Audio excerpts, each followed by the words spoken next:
Yes, children. So previously we have seen fresh water.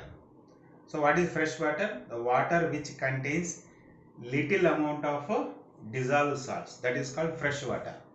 And even I told you that the availability of fresh water even depends on precipitation also.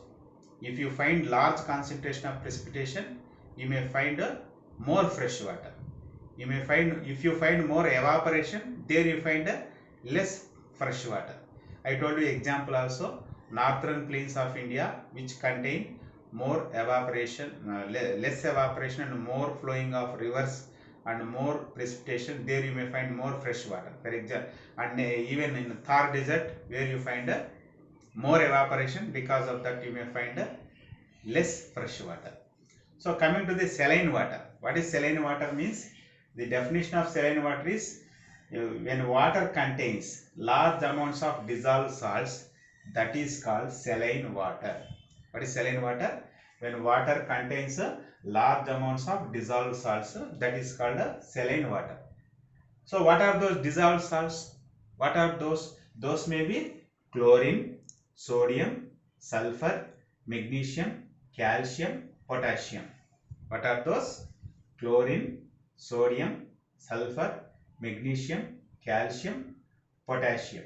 So all these are the dissolved salts which you can find in the water.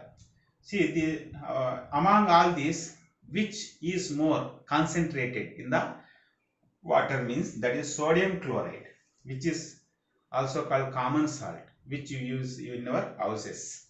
So sodium chloride is the highest concentration which you can find in a particularly water, that is what oceanic water. And then what is salinity? So salinity means the degree of concentration of salt in sea water is called salinity. What is salinity?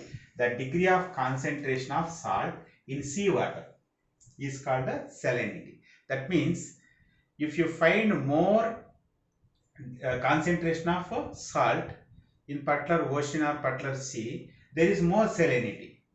If you find less concentration of that salt in that sea or ocean, you may tell that less salinity. So what is salinity? The degree of concentration of salt in seawater.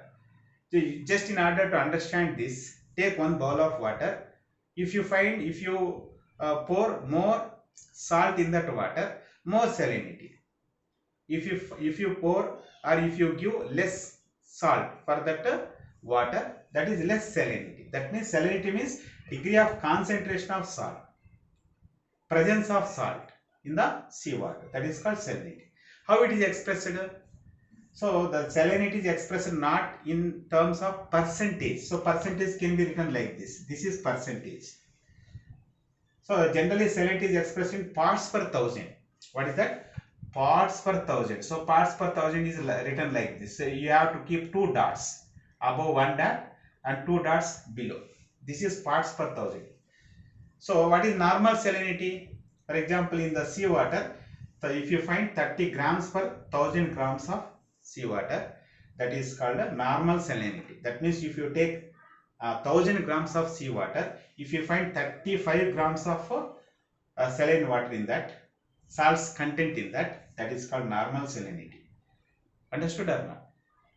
That is what. So in order to understand salinity, I have given you one example. If you take 1000 grams of water, seawater, if you observe 35 grams of seawater which actually contain complete salt, that is called what a normal salinity. That means among 1000 parts you may find 35 parts which completely contain salt. And the Dead Sea in the world, particularly where you can see near Israel, near Jordan, you can find Dead Sea. The sea which contain more salinity, that is 330 parts per thousand. That means if you take 1000 parts, in the 1000 parts, 330 parts are completely saline. So Dead Sea is the sea which contains more saline. Highest salinity you can find in a Dead Sea. So that is about a saline water. So this salinity actually depends on different things. For example, if more and more fresh water is joining into the ocean or sea, you may find less salinity. If you find more precipitation, more rain is coming on that particular sea or ocean, you may find less salinity. In that way, the salinity depends on different things, different factors. Coming to the temperature of oceans, how you observe different amounts of temperature on the earth's surface. Even in the oceans also you observe different temperatures. See, who are responsible for warming up or increasing the temperatures in the oceans? Sun is responsible. And even wind, tides, waves are also responsible for bringing changes in the temperature of the oceans and seas. Who are responsible? Winds, tides and waves also responsible for bringing some changes in the temperature. And particularly you can observe at higher latitudes. That means higher latitudes means what? These are all the higher latitudes. In the world map, if you observe, these are all the higher latitudes. These are the lower latitudes. So at higher latitudes, what you can observe? Particularly the oceans which present in these higher latitudes, you may observe -2 degrees Celsius also. What is the temperature? -2 degrees Celsius. For example, you see North Sea, which present in the higher latitudes. See Norwegian Sea. Understood? Here also you can find some seas.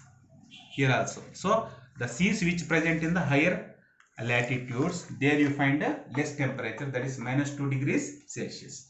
At lower latitudes, for example near sea equator,